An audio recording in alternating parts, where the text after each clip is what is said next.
The gratitude collar is a debt that never clears. Commander Eva Rostova stood on the observation deck of the starship Archimedes, a vessel that taught by numbers.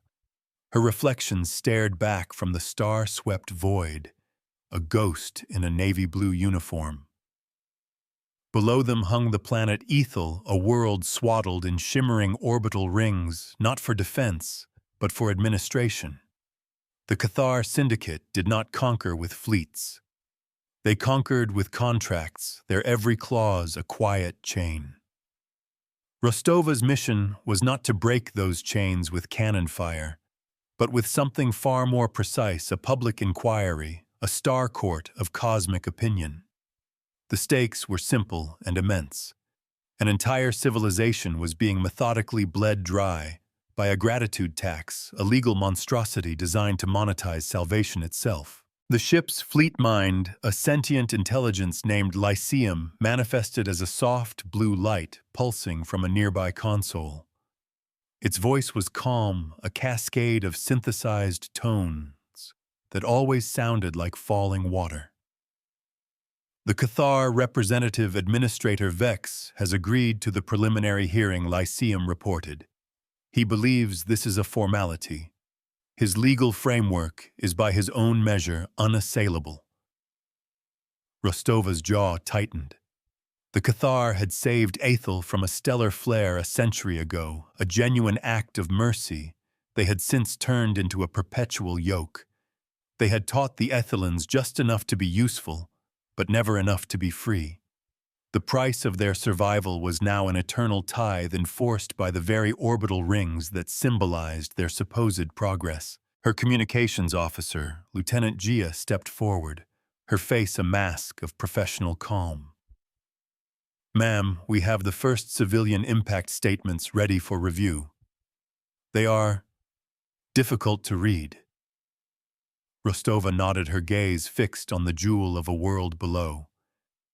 Every report, every tear-stained data packet would become a line item in the ledger she intended to present.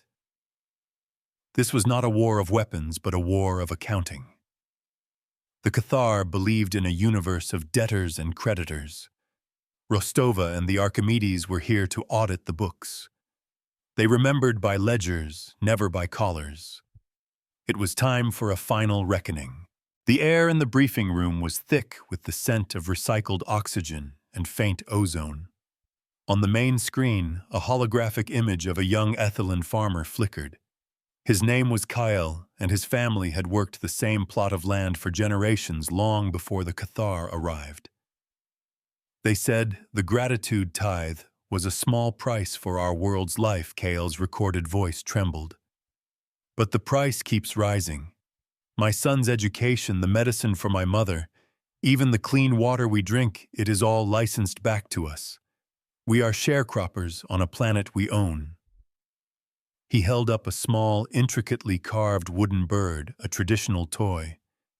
This is the only thing of value my family has left that they have not yet found a way to tax. Rostova watched the recording without expression, but her knuckles were white where she gripped the edge of the briefing table. The law should be a shield, not a cage. Lieutenant Gia muted the playback. "This is one of thousands, Commander. The Cathar's legal framework is a fractal trap.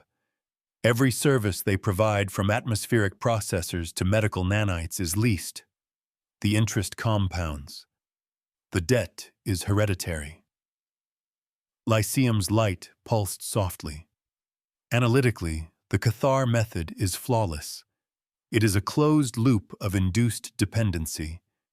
They have created a system where gratitude is a quantifiable and infinitely exploitable resource. "Then we will show the galaxy the true cost of that resource," Rostova said, her voice low and steady. Her plan was not to argue the legality of the initial rescue. It was to prove that the subsequent contract was predatory, a violation of the sentient rights accords that governed interstellar relations.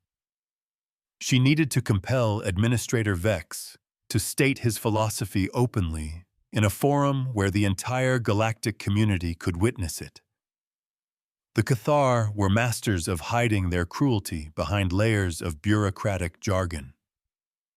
Rostova intended to rip those layers away one by one in the cold, unforgiving light of a public inquiry. This fight would be won not with grand speeches, but with receipts. The first step was to establish a formal channel, a corridor of law that Vex could not refuse without appearing unreasonable. Rostova instructed Lyceum to transmit a carefully worded request for clarification on the Ethelin Gratitude Accords. It was a simple, non-confrontational opening, a move designed to look like routine diplomatic diligence. Vex, ever arrogant, would walk into the trap willingly. He believed his system was perfect. Rostova knew that perfection was often just another word for brittleness. She would find the fracture point and apply pressure. A mirror hides nothing. It only returns what it is given. The response from Administrator Vex arrived within the hour.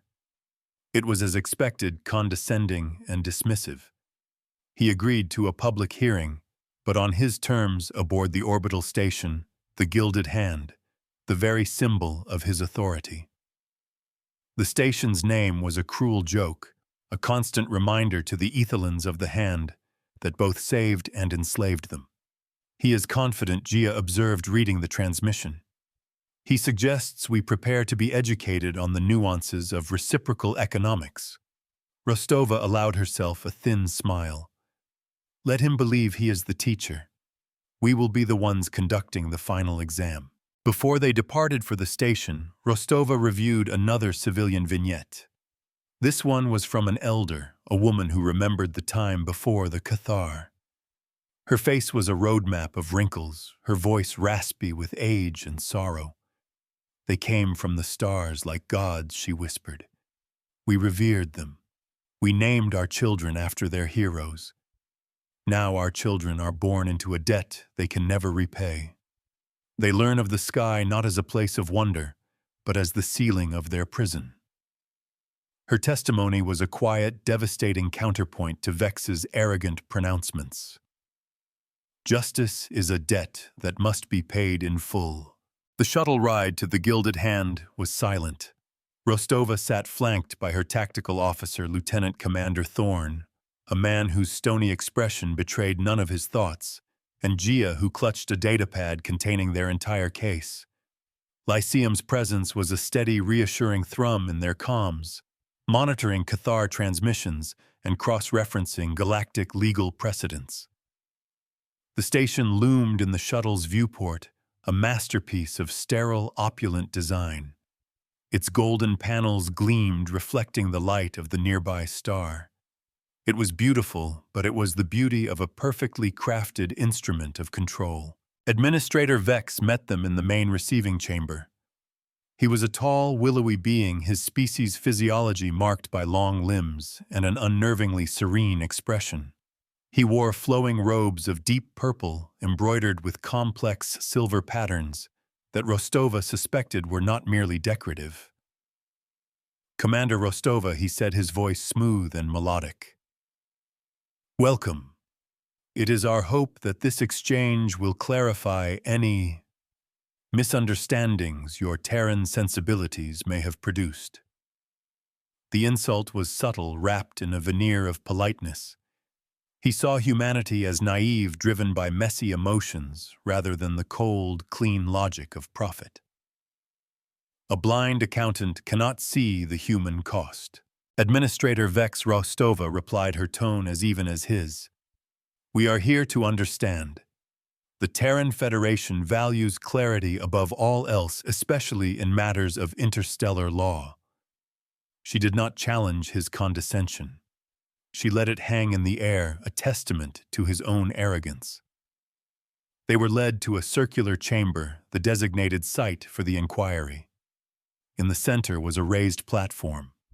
Around it, holographic projectors already displayed the emblems of dozens of galactic polities, the silent witnesses to this proceeding.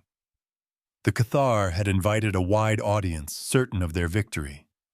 It was a mistake. They had just given Rostova the stage she needed. The inquiry began with Vex laying out the Cathar's position. He spoke at length about the immense resources expended to save Aethel the technological marvels gifted to its people. He presented charts and graphs showing the planet's increased productivity, its lower infant mortality rates, its longer lifespans. "We did not conquer Aethel," he declared, his voice resonating with manufactured sincerity. "We invested in it. The gratitude tithe is not a tax. It is a return on that investment. A simple, elegant expression of a mutually beneficial relationship." He was a master of a certain kind of sterile corporate language that stripped all morality from the equation. "A contract, written in ink of tears, is not binding." Rostova listened patiently, letting him build his own case, his own trap. When it was her turn, she did not immediately refute his claims. Instead, she asked a simple question. "Administrator Vex, could you please articulate for the assembled quorum the core principle of the gratitude tithe? What is the philosophical foundation upon which this entire economic model is built?" Vex seemed pleased by the question, as if it were a softball lobbed for an easy hit. He steepled his long, slender fingers. "Of course. The principle is one of perpetual obligation. An act of great benevolence creates a debt that can never be truly repaid. Therefore, a modest perpetual expression of that gratitude is not only logical, but just." There it was, the admission she needed spoken aloud for all to hear. Rostova turned slightly, addressing the holographic witnesses. "Perpetual obligation," she repeated, letting the words sink in. "A debt that can never be repaid." She then signaled to Gia, who brought up the first civilian testimony on the main screen, Kyle the farmer. The image of the young man, his face etched with worry, was a stark contrast to Vex's detached serenity. His simple, heartfelt words about his son's education and his mother's medicine filled the chamber. Vex's serene expression faltered for just a moment. He had not expected to be confronted with the faces of the people his system crushed. A ledger does not lie, but it can hide the truth in plain sight. Vex quickly recovered his composure. "Individual hardships are regrettable," he said, a touch of irritation in his melodic voice. "But the overall system benefits the many. We have lifted this world from the brink of annihilation. Surely that is worth some small sacrifice." Rostova did not respond directly. Instead, she brought up another vignette, and another. The elder who remembered the stars as a source of wonder. A young doctor who could not afford the licensing fees for the Cathar medical technology she needed to save her patients. A teacher whose curriculum was dictated by Cathar-approved texts that emphasized obedience and gratitude above all else. The chamber was silent, the only sound the soft hum of the station's life support. The cumulative weight of the testimonies was palpable. Rostova had turned the inquiry from a debate about abstract economic principles into a trial of human, or rather sentient, suffering. She had given a voice to the voiceless, and their stories were a powerful indictment of the Cathar's sterile logic. The universe does not count in coin alone. With each testimony, Vex's carefully constructed facade of benevolence began to crack. He had expected a legal argument. Rostova had brought him a moral one. Thorn, who had been standing silently behind Rostova, leaned forward slightly. "His biometrics show elevated stress levels," he murmured, his voice barely a whisper. "Heart rate is up by 20%. His composure is a mask." Rostova gave a nearly imperceptible nod. The first phase of her plan was working. Vex was on the defensive, forced to justify the ugly reality of his system in front of a galactic audience. Now it was time for the second phase, the mirror. She needed to turn the Cathar's own logic, their own system, back on them. She needed to show them and the galaxy what it felt like to be on the other side of a perpetual debt. Administrator Vex Rostova, began her voice ringing with a newfound authority. You speak of a return on investment. Let us examine that investment in detail. She gestured to Lyceum, and the main screen behind her changed. It now displayed a complex flowing chart of energy and resource expenditure. Lyceum, she commanded, present your analysis of the Ethel rescue operation, cross-referenced with standard galactic energy market rates at the time of the event. The fleet mind's voice filled the room calm and precise. Analysis complete. The total market value of the resources and energy expended by the Cathar Syndicate to divert the stellar flare and stabilize Ethel's biosphere is estimated at 1.2 trillion standard credits. A murmur went through the holographic representatives. It was a vast sum, but not an astronomical one for a rescue of that scale. Vex nodded, a smug look returning to his face. As you can see, he said, a significant investment. Rostova held up a hand. Lyceum, now please calculate the total value extracted from Ethel via the gratitude tithe over the past century, adjusted for inflation and compounded interest, according to the Cathar's own contractual terms. The screen flickered, numbers cascading at an incredible speed. The final figure that locked into place was staggering. A debt paid in tears yields no interest. Total value extracted to date. Lyceum announced, its voice devoid of emotion, is 84.7 trillion standard credits. The chamber was stunned into silence. The number was obscene, a return on investment of nearly 7,000%. Vex's serene mask finally shattered. His face contorted in a flash of anger. This is an outrageous manipulation of figures, he hissed. You cannot place a price on salvation. The value of an entire world's existence is incalculable. Rostova's voice was ice. You were the one who put a price on it. Administrator, you were the one who sent them a bill. We are simply auditing your math. This was the core of her argument. The Cathar could not have it both ways. They could not claim their actions were a pure, selfless act of benevolence, while simultaneously profiting from them on an exponential scale. They had monetized a miracle, and in doing so they had debased it. Rostova had forced Vex to defend the indefensible, the idea that a good deed gives the doer the right to perpetually enslave the recipient. She had taken his sterile economic language and used it to expose the moral bankruptcy at the heart of his system. A mirror shows the truth even when the truth is ugly.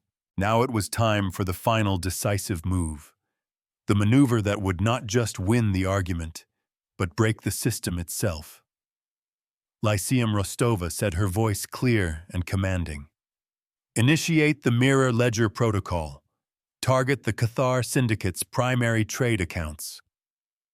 A new set of data began to stream across the main screen, this one detailing the intricate web of Cathar commercial interests across the galaxy.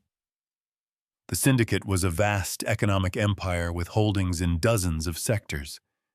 They were deeply enmeshed in the galactic economy. They had countless debtors, but they also had countless creditors. Vex's eyes widened in horror as he realized what was about to happen. This is an illegal intrusion, he shrieked. You have no right! Rostova's gaze was unwavering. We have every right. The Sentient Rights Accords allow for the temporary freezing of assets in cases of suspected systemic exploitation pending a full inquiry by the Galactic Court. And thanks to your testimony today, Administrator, we have more than enough evidence to proceed. She had used his own arrogance, his own belief in the infallibility of his system to trap him. He had willingly walked into a public forum and admitted to a philosophy of perpetual debt servitude. He had handed her the legal justification she needed on a silver platter. The weight of a chain is felt most when it is pulled taut. The Mirror Ledger Protocol was not an attack.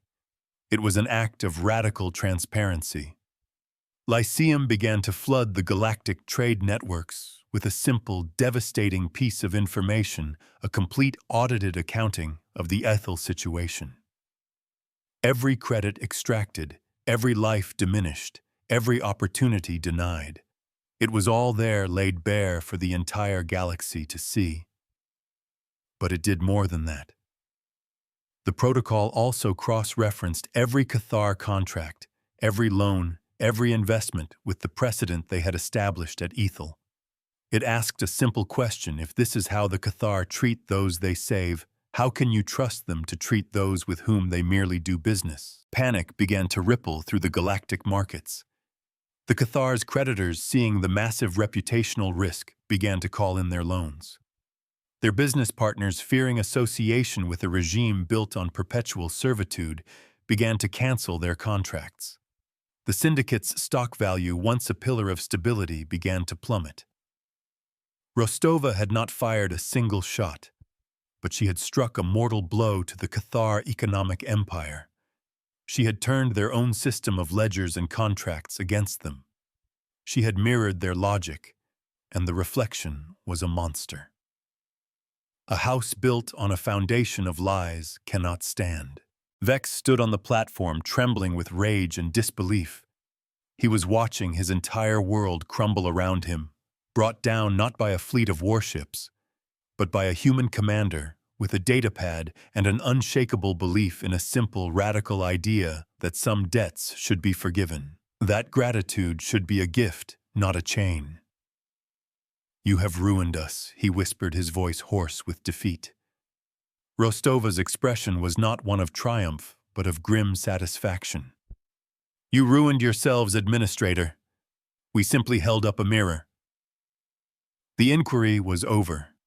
The real battle, the one to dismantle the gratitude tithe and free Ethel, had just begun. But the first decisive victory had been won. It had been won with law, with public inquiry, and with the cold, hard math of a returned cost. The aftermath on the gilded hand was a study in controlled chaos.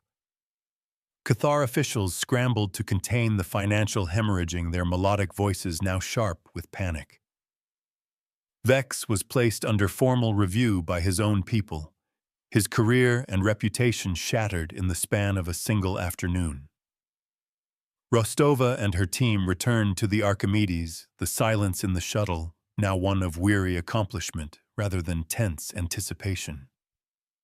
As they broke orbit, Rostova looked down at Ethel one last time. The shimmering orbital rings no longer looked like a cage. They looked like a promise waiting to be fulfilled. A broken chain is a key. Back on the bridge, Lyceum's light pulsed with a steady rhythm. "Commander, the Mirror Ledger Protocol is having a cascading effect. Multiple systems under similar Cathar benevolence contracts are now citing the Ethel precedent. They are demanding renegotiation. The syndicate's legal framework is collapsing." Gia looked up from her console, a slow smile spreading across her face. "It's working, ma'am. It's actually working." Rostova allowed herself a moment of quiet pride. They had not just saved one world.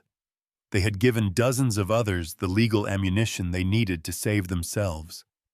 They had taught by numbers, and the lesson had been learned. But Rostova knew this was far from over. The Cathar Syndicate was a wounded beast, and a wounded beast is often the most dangerous. They would retaliate. They would find new, more subtle ways to exert their influence. The fight for true economic justice was a marathon, not a sprint. "Stay vigilant," she ordered her crew. "Monitor all Cathar communications. They will not take this lying down." Thorn nodded, his hand resting on the hilt of his sidearm, a reminder that not all conflicts could be resolved in a courtroom. Sometimes the only response to a threat is a stronger shield. The cost of this victory had yet to be fully calculated. A priority message came through from Terran Command. It was Admiral Quinn, Rostova's mentor and one of the architects of the Federation's non-interventionist but pro-accountability foreign policy. His holographic image appeared on the bridge, his face etched with a mixture of pride and concern. "Eva," he said, his voice warm but serious. "You've kicked the hornet's nest. The syndicate is reeling, but they're also furious. They're petitioning the Galactic Court for censure, claiming you engaged in economic warfare." Rostova was not surprised. "Let them. The public record of the inquiry speaks for itself." Quinn smiled faintly. "That it does. The ethel precedent is already being taught at the Academy. You've given us a new playbook, Eva. A way to fight predators without becoming one ourselves." He paused, his expression turning grave. "But be careful. The Cathar have powerful friends. This is going to get ugly before it gets better. Reinforcements are being dispatched to your position, but they are 2 weeks out. Until then, you are on your own." The message ended, leaving a renewed sense of tension on the bridge. They had won the battle, but the war was just beginning. The price of freedom is eternal vigilance. Lyceum's light shifted from its usual calm blue to a soft amber, indicating a new high-priority analysis. "Commander, I have detected a significant surge of energy from the ethel system's star," the AI reported. "The pattern is not natural.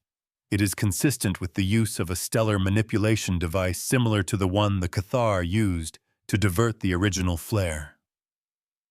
A cold dread settled in Rostova's stomach.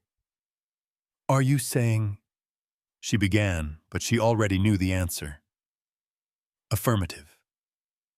Lyceum confirmed. "The Cathar are recreating the very disaster they once prevented. They are manufacturing a new crisis." It was a move of breathtaking cynicism and cruelty. If Ethel was no longer grateful for being saved, the Cathar would simply put them in a position where they needed to be saved all over again. They would burn the world to prove their point. They would demonstrate to the galaxy that their brand of benevolence was the only thing standing between civilization and chaos. It was a scorched earth tactic born of pure vindictive spite. An empty throne is still a seat of power.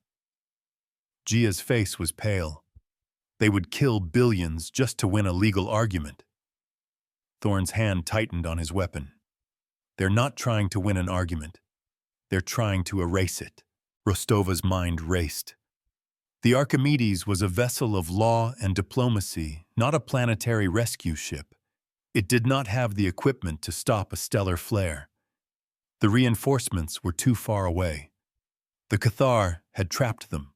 They had created a no-win scenario.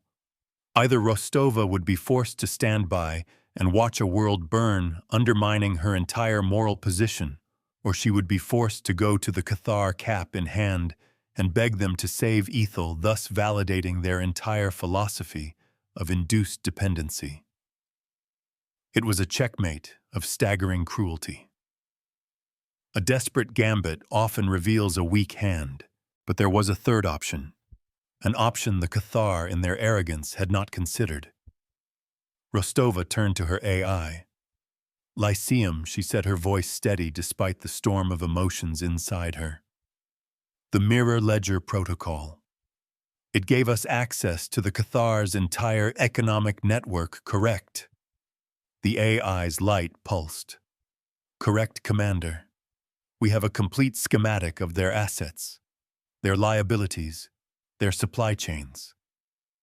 Rostova's eyes narrowed. "Show me their energy suppliers. Show me every corporation, every nebula gas refinery, every fusion power station they do business with." The screen filled with a new web of connections, a map of the Cathar's industrial lifeblood. Rostova saw her opening. It was a long shot, a desperate gamble, but it was the only one they had. "Lyceum," she commanded, "begin drafting a new set of contracts. Not for us, but for the Ethelans." Gia looked at her confused. Mam Rostova's expression was grimly determined. "The Cathar want to prove that only they can save this world." We're going to prove them wrong. We're going to teach the Ethelans how to save themselves. She was going to turn the Cathar's greatest weapon, the contract, against them. She was going to use their own system of commerce and law to build a shield for the very people they were trying to destroy. The best defense is not a good offense. It is a better system. The plan was audacious.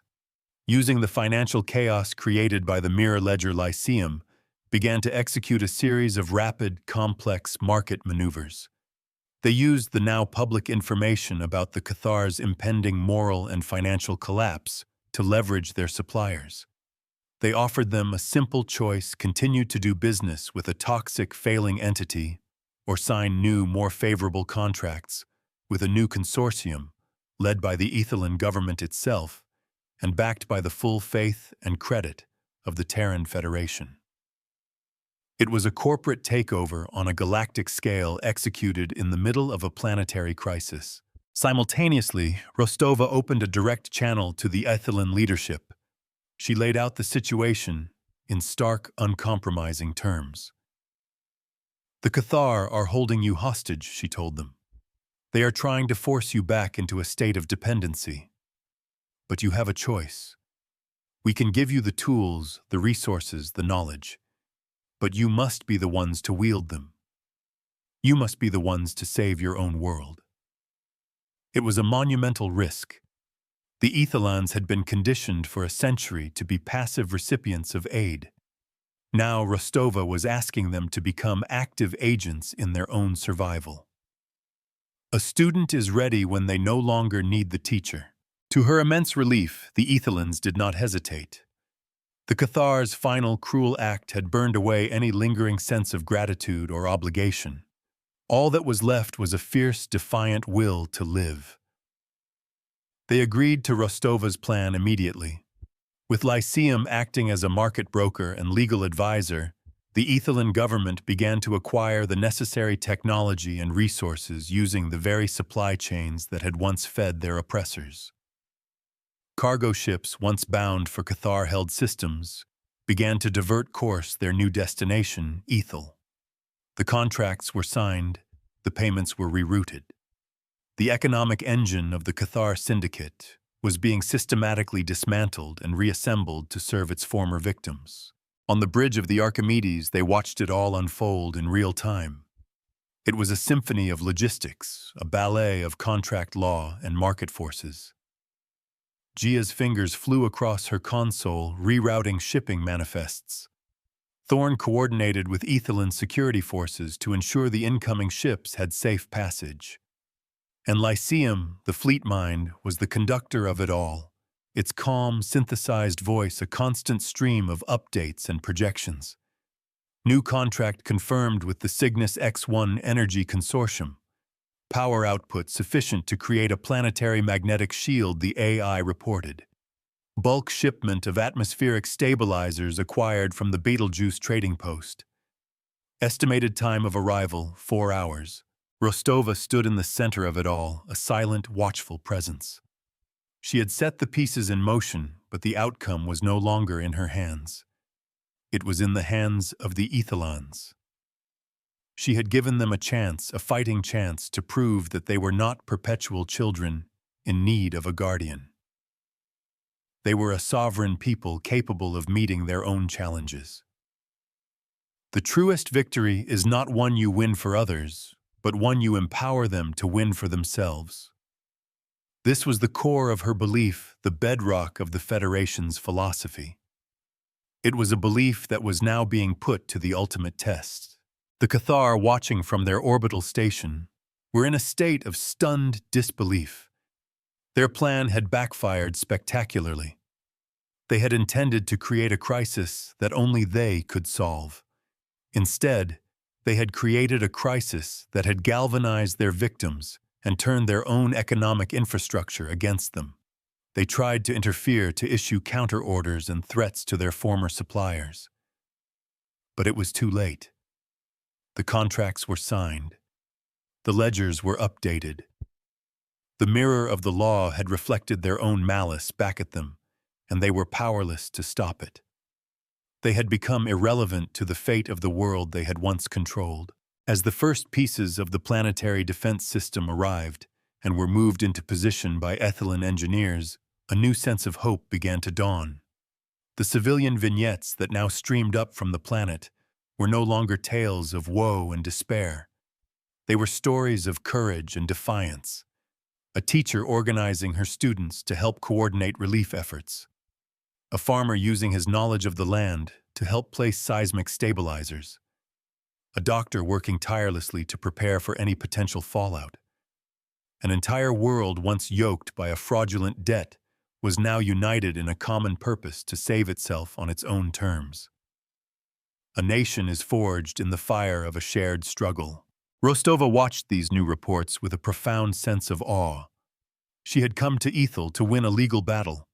She had ended up witnessing the birth of a truly independent nation. She had sought to correct an injustice. She had ended up facilitating a revolution. The Cathar had wanted to teach the Ethylons a lesson about the necessity of their rule. Instead, Rostova had taught them a lesson about the power of their own agency. The numbers on the ledger were important, but this was the true victory. The unquantifiable, unassailable spirit of a people who refused to be broken. The final piece of the shield assembly, a massive energy emitter, was guided into place. The Ethylon lead engineer, a young woman whose parents had been born into the gratitude tithe, gave the final command.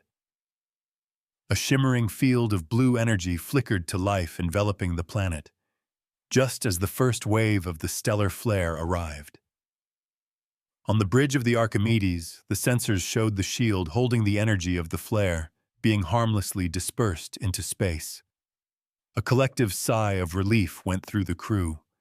Gia was openly crying, tears of joy and exhaustion streaming down her face. Thorn, for the first time, allowed himself a small, grim smile. A shield forged by one's own hands is the strongest of all. Lyceum's light returned to its calm, steady blue. Planetary shield is stable, the AI announced. The threat has been neutralized. Ethel is secure. Rostova closed her eyes for a moment, letting the wave of relief wash over her. They had done it. They had faced a checkmate and found a third way.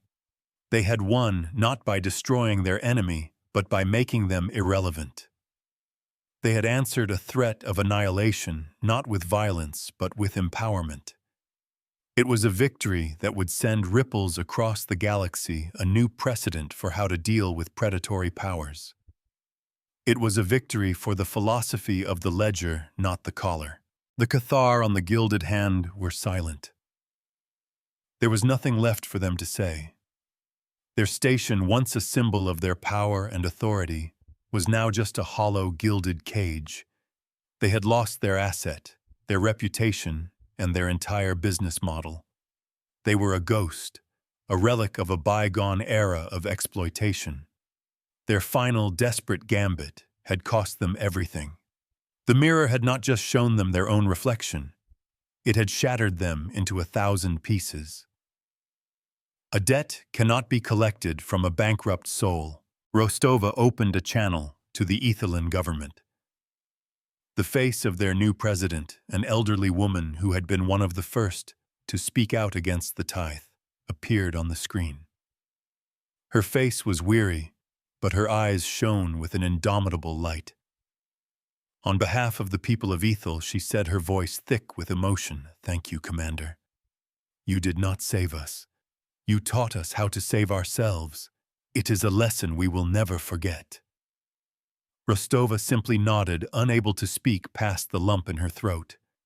There were no words to capture the magnitude of what had just transpired. As the Archimedes prepared to depart the system, a final message arrived from Lyceum. It was a public ledger entry broadcast across all galactic networks. It showed the Cathar Syndicate's official status changed to in default. Their trade privileges were revoked, their assets frozen pending restitution to their numerous victims. And next to the entry for Ethel, a single line had been added: "Debt discharged. Paid in full." It was a simple, elegant epitaph for an empire of greed. The institutional consequence was locked. The precedent was set. The collars were broken. The universe remembers. The ledger is forever. The quiet hum of the bridge was a stark contrast to the storm they had unleashed. For a day, there was only the steady flow of data reports from Ethel of a society rebuilding not just its infrastructure, but its identity. Messages from other systems, tentative at first, then bolder, announcing their own legal challenges to Cathar contracts. Rostova had not merely won a case, she had triggered an awakening. Her corridor of law gambit had become a galactic thoroughfare crowded with those long silenced. But victory is a lonely watchtower, and the valley below still holds shadows. A new day's light does not erase old ghosts. A week passed.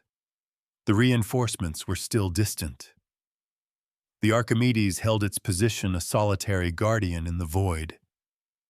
Lyceum's light remained a placid blue, its processing cycles dedicated to advising the nascent Aethelin government and monitoring the Cathar's death throes.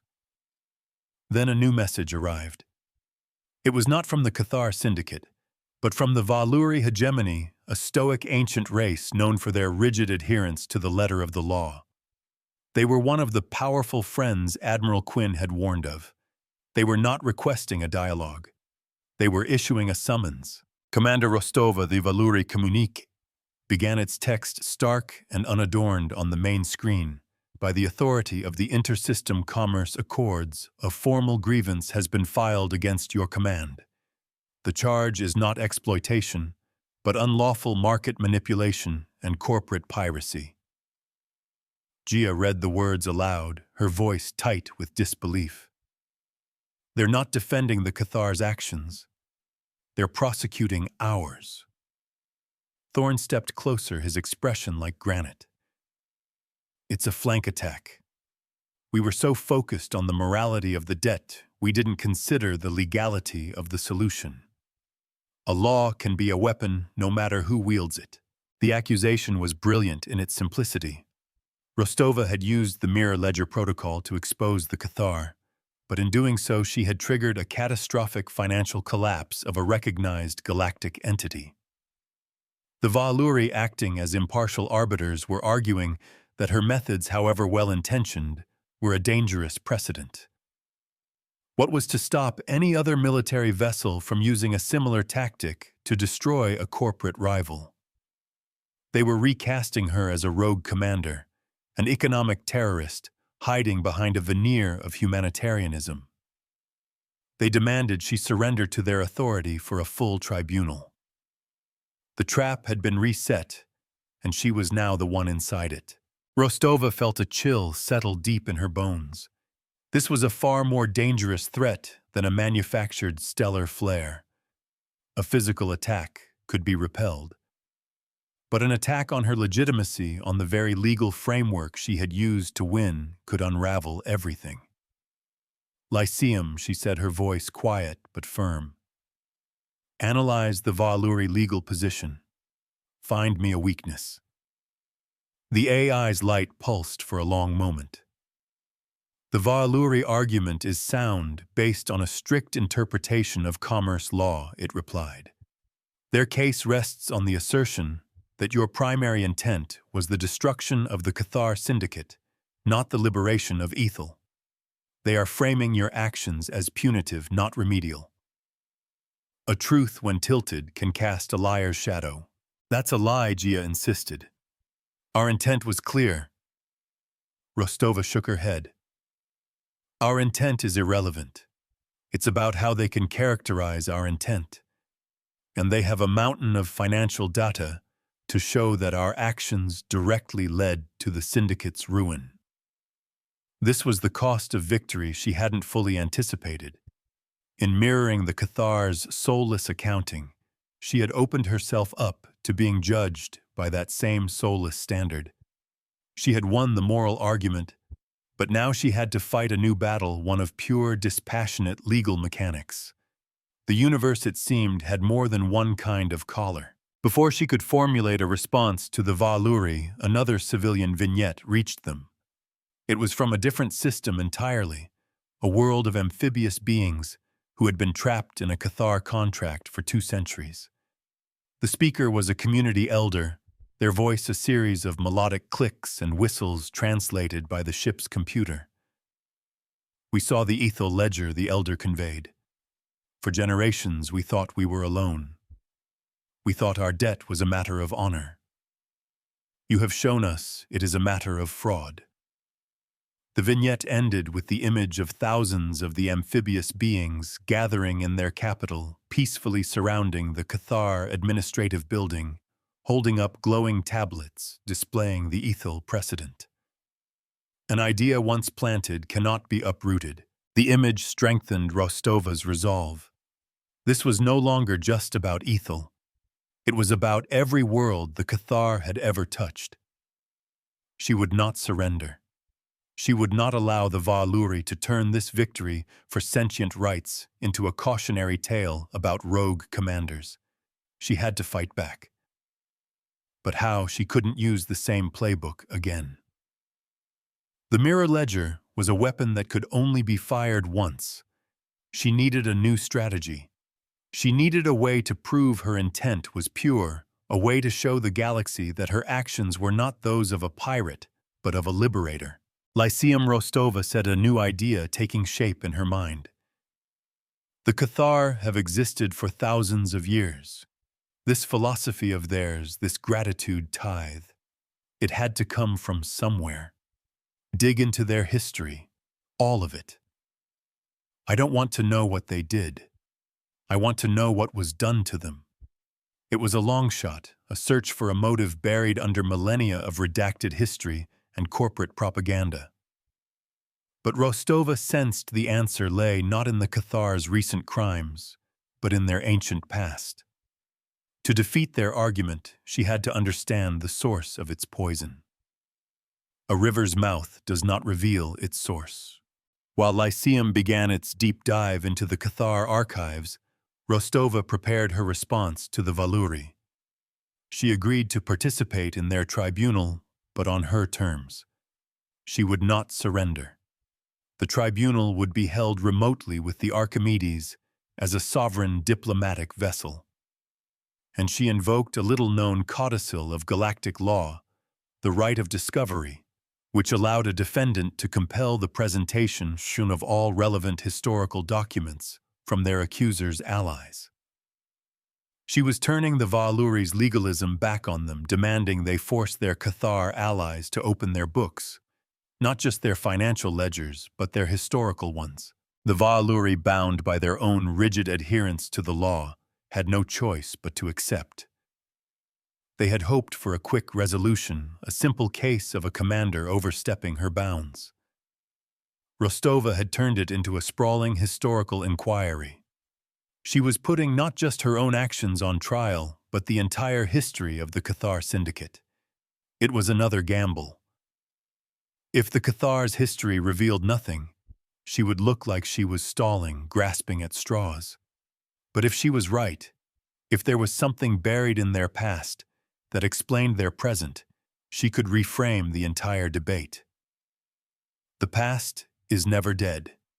It is not even past. Days turned into a week. The tension on the Archimedes was thick enough to taste. Thorn doubled the security patrols, convinced the Cathar would not limit themselves to a legal battle. He was right. One morning, a proximity alert blared through the ship. A small, unmarked vessel was approaching at high speed. It wasn't Cathar military. It was a civilian model, heavily modified.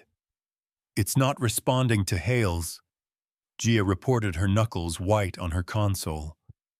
It's on a collision course. Thorn's voice was grim. It's a bomb. A last desperate act of spite. There was no time for complex maneuvers.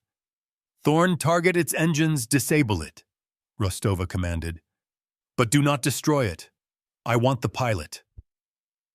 Point defense lasers designed for surgical precision lanced out from the Archimedes. They struck the smaller ship, not with explosive force, but with surgical accuracy, vaporizing its propulsion system. The vessel tumbled dead in space.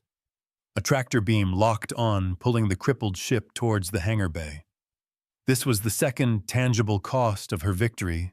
The Cathar had now escalated from legal threats to direct physical attacks. They were no longer trying to win the argument. They were trying to silence the arguer. A cornered animal forgets all rules but survival. The pilot was a Cathar zealot, a young man who had lost his family's fortune and status in the syndicate's collapse. His interrogation was short and fruitless. He spoke of Rostova as a demon, a destroyer of a sacred order. He truly believed that the gratitude tithe was a noble stabilizing force in a chaotic galaxy. His fanaticism was a chilling reminder that ideologies, even cruel ones, could command fierce loyalty. He was a symptom of the disease, not its cause. The real answer still lay buried in the past. Then Lyceum found it. The AI's light shifted to a deep somber violet, a color Rostova had never seen it use before. "Commander," it said, its synthesized voice carrying an uncharacteristic weight. "I have breached the Cathar's deepest historical archives. What I have found, it is not an excuse, but it is an explanation." On the main screen, an ancient text appeared written in a long-dead dialect. It was a history not of the Cathar as conquerors, but as slaves. Millennia ago, the Cathar had been a young spacefaring race, much like humanity was now. They had faced an extinction-level event, a dying home star. And they had been saved. A vastly superior race whom the texts called the benefactors had arrived and moved their entire species to a new home world. But this salvation had come with a price. The benefactors had instituted their own version of the gratitude tithe. They had yoked the Cathar in a perpetual, unbreakable debt. They had taught them that survival was a gift that must be eternally earned. The chain of the oppressor becomes the blueprint for the oppressed. The Cathar had lived under this yoke for 1,000 years, until the benefactors, for reasons lost to time, had simply disappeared, leaving the Cathar alone in the galaxy. But the psychological scars remained. The benefactors were gone, but their system, their philosophy, had become imprinted on the Cathar soul. They had internalized the logic of their oppressors, and when they began to expand into the galaxy and encounter younger races in need, they did not offer them the freedom they themselves had never truly known. They offered them the only system they understood, the gilded cage, the gratitude collar. They had become a perfect mirror of their own tormentors. The revelation settled over the bridge like a shroud. It was a tragedy of cosmic proportions. The Cathar were not simply villains. They were the abused who had become the abusers, perpetuating a cycle of trauma on a galactic scale. "This changes everything," Gia whispered, her eyes wide, with a mixture of horror and pity. Rostova's face was a mask of cold fury. "No," she said, her voice like steel. "It changes nothing about what they've done, but it gives us the weapon we need to end it forever." She finally understood the root of their fanaticism. They weren't just defending a business model. They were defending the core of their identity, the very foundation of their civilization. A poisoned root can only produce poisoned fruit. This was the key. She could now prove to the Valuri Tribunal and the galaxy that her actions were not an attack on a corporation. They were an intervention. An attempt to break a cycle of systemic abuse that had been poisoning the galaxy for millennia. She was not a pirate. She was a physician administering a harsh but necessary medicine. She immediately transmitted Lyceum's findings to the Valuri, along with a new legal motion. She was no longer simply defending her actions. She was proposing a new piece of galactic law. "We propose the establishment of the Salvation Clause, She dictated her words recorded for the official transcript. A universal legal principle stating that any act of planetary-scale rescue or salvation cannot be used as the basis for a contract of perpetual servitude or open-ended financial obligation. The costs of such an act may be repaid, but they must be auditable, finite, and transparent. The act of saving a life or a world cannot be monetized into a permanent debt. Gratitude must be a choice freely given, not a resource to be harvested. It was a direct assault on the Cathar's entire philosophy, and she was using their own tragic history as the justification for it. A scalpel can cut out a sickness. The Valuri were stunned. The tribunal, which had been intended to censure Rostova, was now forced to consider a fundamental change to galactic law. The Cathar delegation, led by a new hardline administrator, was apoplectic. They accused Rostova of desecrating their history, of using their deepest trauma as a weapon against them. But it was too late. The story was out. The tragedy of their past, laid bare for all to see, did not excuse their present, but it made their philosophy untenable. The galaxy saw not a race of master economists, but a race of damaged victims lashing out with the only tools they had ever known. This was the final escalation. The Cathar, seeing their entire legal and moral position collapsing, made their last desperate move. They couldn't attack the Archimedes directly again without proving Rostova's point, so they attacked her connection to the galaxy. They used their remaining influence to target the network of beacons that formed the Cradle net, the instantaneous communication system that connected the entire civilized galaxy. A coordinated series of accidents and malfunctions began to occur along the data route connecting the Archimedes to the core worlds. A powerful voice is useless without a listener. One by one, the lights on Gia's console representing the CradleNet relays began to blink from green to red. "Commander, we're being isolated," she reported, her voice strained. "They're cutting us off. We're losing our connection to the tribunal." It was another brilliant, vicious move. They were trying to silence her at the exact moment her voice was having the greatest effect. They were turning her into a ghost in the machine, unable to participate in the very debate she had started. The ship's external sensors flared with alerts as a small Cathar war fleet, previously hidden in a nearby nebula, began to advance. Their intent was clear: once the Archimedes was deaf and dumb, they would destroy it and claim it was a tragic accident. "Thorn battle stations," Rostova ordered, her voice calm in the growing storm. "Gia, how long until we're completely cut off?" "Minutes, maybe less." The ship shuddered as the first warning shots from the Cathar fleet streaked past the viewport. They were being herded, pushed out of the protective gaze of the galaxy. This was the final cost of victory. To win the peace, they would have to survive the war. A judgment is meaningless if the defendant is dead. Lyceum, Rostova said, her mind racing. "Before the connection is severed, transmit everything. The historical data, my proposal for the salvation clause, the ship's logs detailing this attack. Send it not just to the tribunal, but to every open node on the CradleNet. Send it to the Ethelans, to the amphibious beings, to every world that has ever suffered under a Cathar contract. Give them our voice. Let them speak for us." The AI's light burned a brilliant, defiant blue. "Transmission initiated, Commander. Broadcasting on all frequencies. They will hear." The final relay on the comms board winked out. The bridge was suddenly eerily silent. The holographic emblems of the tribunal vanished. They were alone.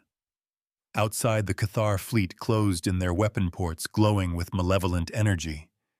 But as they prepared to fire, something extraordinary happened.